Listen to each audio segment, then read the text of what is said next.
guys, ang ulam namin is, pre, ano ulam? Masyadong tilapia. Masyadong tilapia. So, pakita ko naman sa inyo ang labas kung mga ganitong oras, ha? Wait lang. Okay.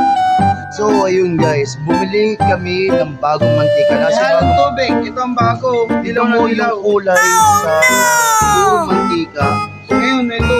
Hindi pre, ito dark yellow, tapos yung may halong tubig. White tea. Ano para Light na light. light yellow, yan oh. Ito talaga mantika.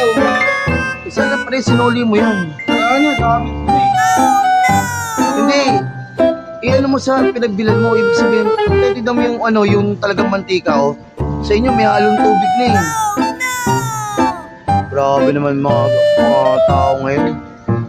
Talagang mga mapagsamantalang mga inayupak.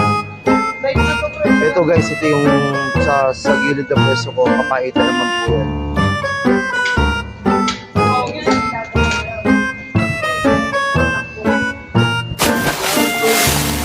Ang bilis ng mata ko. Ano? Ayan o. Hindi ko naman reklamo sa ating sa pagbilan mo eh.